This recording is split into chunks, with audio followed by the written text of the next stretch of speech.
Hello, hi guys! Magandang hapon sa inyo lahat. This is Jean Rodriguez from Masagri Channel, a faith healer o Zamatarder. So ngayong hapon, natatagan natin nagsasabihin sa'yo ng ating mga gabay. So this is Archangel Michael messages for the sign of Cancer. So Cancer, welcome to my channel. Ano kayang messages, advices ng Spirit Guides ang ating masasaga for today's video? Kanina naman kayang energy or kaganapan sa buhay ng mga Cancerian ng ating mahagilap. So guys, this reading is a general reading lamang, hindi lahat makaka-resonate. Kunin lamang po ang makaka-relate sa inyo and comment down below kung kaninong energy ang ating nasagap. And of course, don't forget to like and subscribe my channel and hit the notification bell for more videos update. Kasi maraming salamat po sa mga walang sawang pag-suporta sa akin channel, lalo na yung hindi nag-skip ng ads na way pagpalay kayo na just at may kapal, siksik liglig na gumapo na biyayang manabalik sa inyo. So guys, let's hear kung ano gusto sabihin sa'yo ng ating mga gabay. For Archangel Michael messages for the sign of Cancerian. Archangel Michael messages, give me an information. So there's a focus upon divine perfect health. So ibig sabihin focus ka sa health mo, no? Kumbaga mag-ingat ka sa kung naman yung kinakain mo, no? Bantayan mo or something yung mga magiging action mo, no? Or something na kung ano yung kakainin mo or pupuntahan mo, pag-ingatan mo. And of course it's time to leave the unhealthy situation. Kailangan mo na pakawalan yung mga sitwasyon or yung mga toxic sa paligid mo, no? It's like a toxicity talaga. And of course, there's an honor and trust your feelings. So, ibig sabihin, lagi mong pakikiramdaman na pangakawakan yung kutob at vibration mo. There is something instinct na talagang ipapasok sa'yo ng ating mga gabay para maunawaan mo na you need to getting away from the situation or you're getting away from the person. No? So, let's see. What is additional messages for Angel Spirit? And there is the Fool card, a new beginning, a leap of faith, and there's a freedom, no?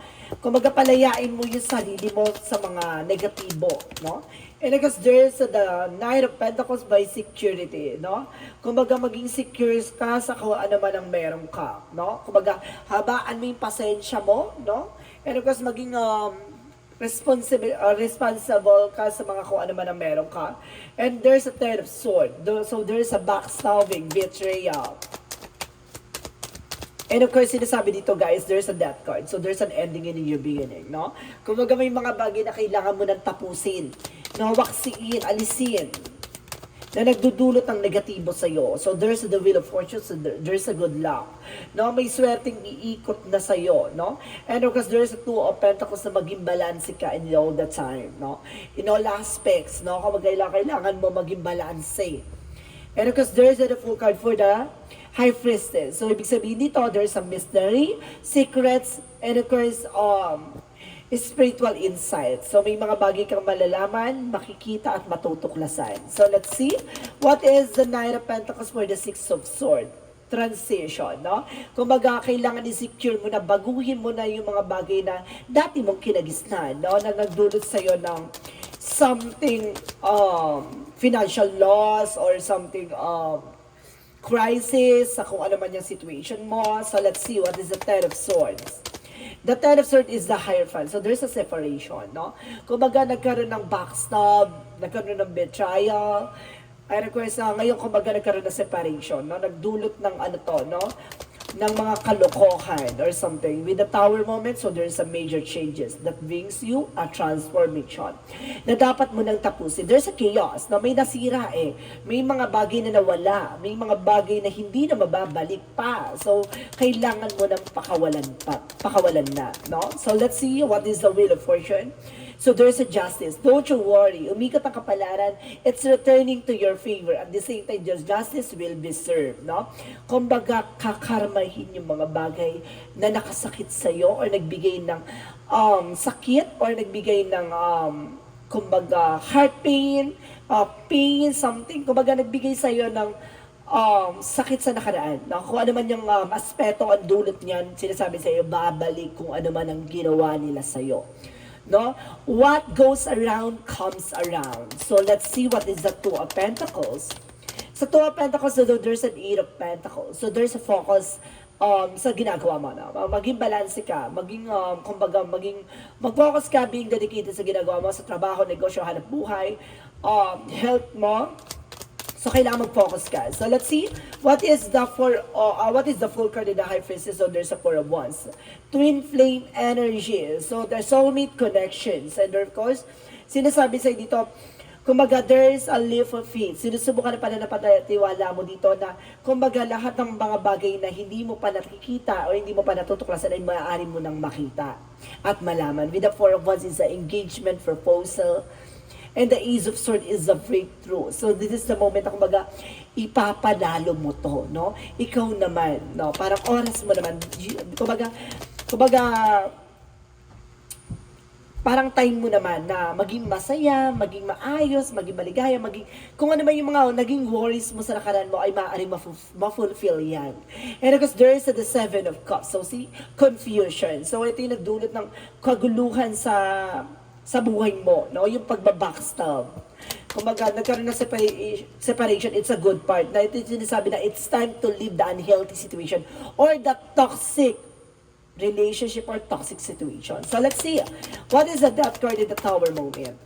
And because there's an Eight of Wands, so there's a fast communication and fast movement. So maaaring bibilis na ang takbo ng eksena dito, no? Maaaring magdala sa iyo ng mga pagbabago, no? O kaganapan ng malaking pagbabago. So let's see, what is the Wheel of Fortune and the Justice card?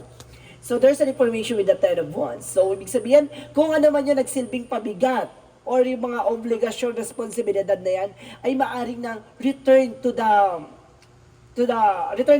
your favor, no? Kumbaga papabor na sa iyo na, kumbaga papakawalan na yung bigat, sakit ng nakaraan, na of course ibabalik yan sa kanila kung ano man yung naging dulot sa iyo, no?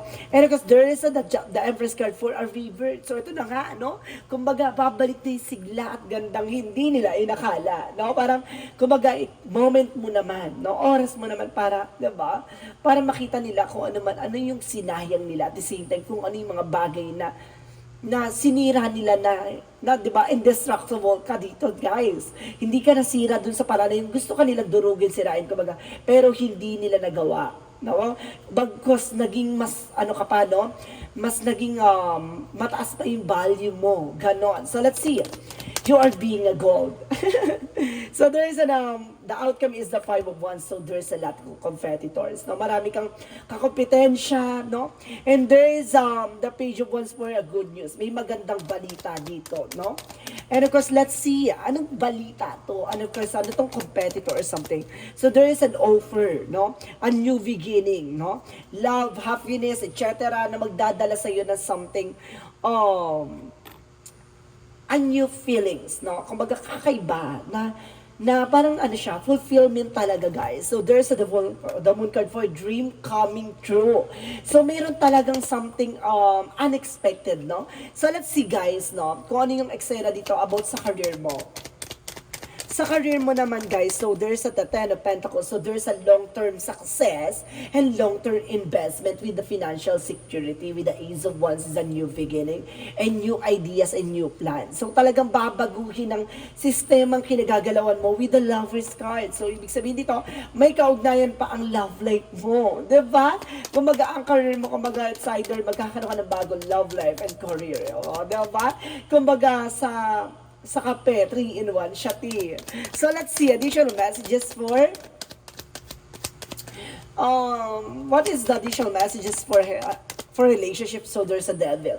Maraming tukso, maraming inggitera, maraming mga taong susubok harangin ka, na there's a for Pentacles na protect your power, protect your energy, protectionan mo ang sarili mo laban sa mga negatibo, toxic na tao. And of course the devil is it's either negative energy or a black magic involved, or either na nagbibigay dulot sa ito ng something kumbaga issue, mental issue, and mental kumaga toxic, no? Something na parang nagbibigay ng ano sa'yo, parang worries, no? Or kumbaga gano'n, parang may pumapasok sa isip mo na parang puro negatibo. Yun yung kailangan mo mag-cleansing, no? Mag-cleansing ka, protection mo yung sarili mo. parang like I sense, parang nakakasense ako dito guys, may palipad hangin eh. Parang may gumagawa ng gano'n, parang maano ka, parang maguluhan ka, ganito, mawala ka sa wisyo, mawala ka sa hulog, no? So let's see, additional messages for health. Sa health mo, there's a page of swords. So, ibig sabihin dito, get more information. Alamin mo, tuklasin mo kung ano yung mga nararamdaman mong it's not ordinary. At the same time, there's the Nine of Cups or a wish fulfillment. So, maaaring matupad mo yan at maaaring gumanda na yung kalusugan mo. No, ano ka sa, para sinasabi, magsasuccess ka, no? Pagdating sa health mo din, no? Kumbaga, gagaling ka sa anumang uri ng karamdaman mo. At the same time, para masusolusyonan mo kung ano yung nagdudulot ng eksena na yan. So, let's see, what is the magical fairy messages?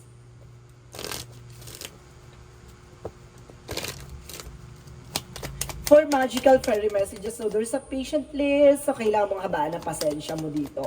No, hindi pwedeng agad-agad ka, hindi pwedeng pala decision ka, no, hindi pwedeng agresibo ka, habaan mo, pasensya pa. There's a love life. Talagang, alam mo guys, na malaking factor sa buhay mo ang love life. At the same time, there's an autumn. See, harvest time. At the end of the time, lahat ng sakripisyo, sakit ng nakaraan mo ay magdudulot ng maganda at kaligayahan mo. Diba? Kumbaga, ito na yung pag-aani sa lahat ng mga sacrifices mo. No? Sinaktan ka, nabigo ka. Ito, mamamayagpag ka. So, let's see. What is the yin and yang oracle card? And of course, there is an information with the celebration. May mga celebration or gift ka or an abundance na talagang nakalaan para sa iyo. Ipagkakaloob na ng langit sa iyan.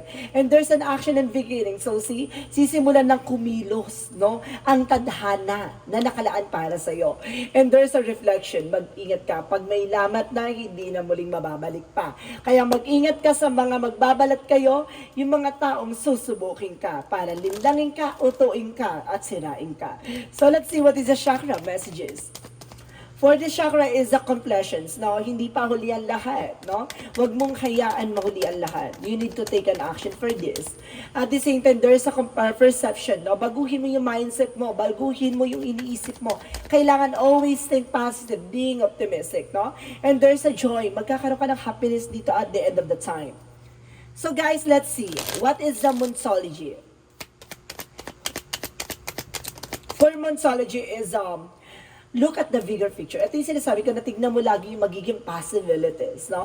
Tignan mo yung magiging maganda kahihinatnan. Huwag kang tumingin sa mga negatibo, no? Tignan mo lagi yung positive or lighter side of situation. No? Ganun dapat tumingin na isang mga positibong anggulo or something na magbibigay sa iyo ng inspiration or motivation. And of course, there's an information with the answer you need is coming, no? Ang kasagutan na ay maaari ng dumating ng solusyon, no? Maaring masagot na, no? So let's see additional messages. And there is a creative expression. So, ibig sabihin dito, kumbaga the more kasi na parang masaya ka, the more ka nakakapag-create ng mga bagay na hindi, it's not ordinary or something. You have your own uniqueness, no? Kakaiba, no? Parang meron kang sariling may sariling eksena ka dito na parang something rare gifts, no? Rare gifts talaga. And there's an infinite abundance. Talagang, di ba, ang kasaganahan talaga ay, di ba, walang humpay. And of course, there's a children. So, some of you may mga anak ka na, no? Na maaaring, same scenario din na mangyayari din sa kanila, na maaaring magkaroon sila ng healing, no? Maaaring, kumbaga, yung naging, nangyari sa isa nakaraan ay maaaring hindi mangyari sa kanila sa kasalukuyan dahil kumbaga magiging no, parang ituturo mo sa kanila yung mga bagay na nangyari sa isa nakaraan na means kung maaaring nilang maiwasan, no? And there's a no, marunong ka rin dapat hindi puro oo na lang. And of course, they're improving health. So see, mag-improve na yung health mo. Mawawala na yung worries mo. Kaya pala, there's a focus on perfect health. So, ibig sabihin dito, maaaring yung mga nangyari sa inyo sa nakaraan, yung nagdudulot sa inyo ng depression, stress, anxiety. So, this is the moment na para mag-improve na yung health mo. And within the next few months, sa mga susunod na buwan, no, maaaring gumanda na ang takbo ng eksena mo. So, let's see what is additional messages. So, there's a 7 star sister, so there's a bringing creation. So, see, kumbaga binibigyan ka ng pagkakataong, diba, gumawa ng kakaiba or something na ikababago mo, no? Yung magbibigay sa iyo ng gawa ko to or something na kumbaga ako yung gumawa ng eksena na yan. Ganon, it's either a business, so baka magbukas ka ng business na parang iibahin mo yung, yung eksena ng business mo, parang ganon. And there's a karmic relationship, so there's a conflict. So mag-ingat ka, no? Ito yung sinasabi na nagdaan ka sa karmic relationship, eh. So, kumbaga hindi nag-work, no? So kailangan mo nang pakawalan yon. So let's see, what is Arcangel Raphael? And because Arcangel Raphael is a forgiveness heal. So kailangan mo ng kapatawaran, no? Yun yung magsisilbi sa'yo, parang maalis yung blockages na nagdudulot sa inyo, no? Kumbaga kailangan mo ipagpatawad, no? Basta huwag ka na lang ulit magpabudol, no? Sa kanila. Additional messages for energy is honesty. Honesty is the best policy, or kailangan mo maging tapat sa sarili mo, no? And of course, there is a health. May health talaga, guys, no? Laking factor na talagang may health issues dito or something health na parang red flag or awakening sa'yo na you need to take an action for your health. Or parang pay attention, no? So there is a adjacent or possibilities. So ibig sabihin ito, may mga pinto ang magbubukas sa'yo, may mga pinto ang magsasaran sa'yo, no? Kumbaga matatapos na yung eksena na yun, or chapter na yun, so may mga bagong oportunidad na papasok na sa'yo. So, and because there is a woman holding a coin, so ibig sabihin dito yung, it's either a woman ka, na ikaw yung may hawak ng finances, or yung person mo ay women, baka yung person mo yung may hawak ng finances. So there's an information with the moon by mystery and intuition. Napatalasin mo ang intuition mo. No, kumbaga bibigyan ka mga bagay na hindi mo pa lubos nakikita. And there's a completions na kumbaga there's an happiness inside the story, no? And of course, there's a self-inventory. Mag-invest ka sa sarili mo, no? So let's see what is the Romance Angels. For the Romance Angels, so there's a represent, oh my God. So there is a pay attention to the red flag. So see, ito yung may red flag talaga, guys, na kailangan mo, di ba, mag-pay attention. There's a signs, no, na kailangan mo umiwas. And there is a healing for the family issues, no. Maaring, kumbaga matapos na yung hidwaan pagdating sa pamilya. So let's see what is the Jesus loving quotes. Whatsoever you shall ask the Father in my name, He will give it to you. Kung ano man daw yung mga bagay na pinagdadasal mo o hinihingi mo sa ating Panginoon, ay maaaring ipagkaloob sa'yo, diba? Kung karapat-dapat, no? So let's see what is the synchronicities.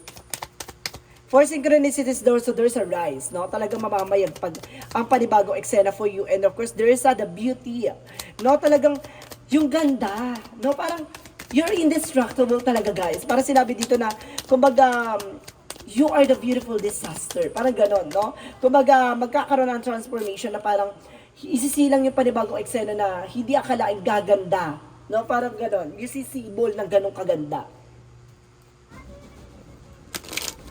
So, let's see what is the angel's number. Angel's number, there is an perceptive, no? So, sinasabi dito, you have an inquisitive mind that allow you to uncover important truths. You have a special ability to read into other people, feelings, a wisdom seeker, and your angels ask to share your knowledge for the benefit of others. So yun na nga, no? Kumbaga, bibigyan ka ng mga bagay na matututunan mo at malalaman mo at magbibigay sa ito ng something uniqueness and something incredible ideas, and of course magdadala sa ito ng knowledge, no? Kumbaga may mga bagay na matututunan ka na hindi mo akalaing malalaman mo, ganon, no? Kumbaga papalawakin ang kaalaman mo at papalawakin ang karanasan mo, no? So let's see what is the messages of life. The messages of life represent we creative power, no? My creative power. So let's see. I recognize the creative power of my thoughts. I know that I can use them to build or to destroy. Today, I choose to use my thoughts to create a universe filled with a joy and harmony. I will maintain a positive attitude. I have the power to create love and peace. So see, ikaw yung maggagawa ng isang bagay na ikaw bubuti at ikasasama mo. At ikaw yung mga bagay na gagawa ng ikayayabong mo. So ibig sabihin dito, kumbaga, alisin mo yung mga negative thoughts at alisin mo yung nagbibigay sanhi ng kaguluhan or kumbaga kagipitan or kumbaga kapangitan ng sistema or eksena mo na nagdudulot sa iyo ng hindi magandang kapalaran. Yun yung kailangan mong alisin, no? Yung mga nangyari sa iyo sa nakaraan, tignan mo yung magandang mangyayari sa iyo sa kasalukuyan. Kumbaga, wag kang tumingin sa nakaraan, tignan mo na lang ang magiging magandang hinaharap mo, no? At matuto ka sa nangyari sa iyo sa nakaraan. Ganun na lang siya, no? Kumbaga, kailangan mo lang talagang humarap sa mga pagsubok at kailangan mo matutunan at kailangan mo malaman ang kahalagahan ng kalusugan, no? So guys, this reading is Archangel Michael messages for the sign of Cancer. So Cancer, maraming salamat for this wonderful reading. So once again, this reading is a general reading lamang, hindi lahat makaka-resonate. Kunin lamang pa makaka-relate sa inyo and comment down below kung kaninong energy ang ating nasagap. And of course, don't forget to like and subscribe my channel and hit the notification bell for more videos update. Kasi maraming salamat po sa mga walang samang pagsuporta sa aking channel, lalo-lalo na hindi nag-skip ng ads, naway pagpalay kayo ng Diyos at may kapal siksik liglig ng gumapaw na biyay manubalik sa inyo. And of course, maraming salamat po and see you in the next video. Bye-bye and babush!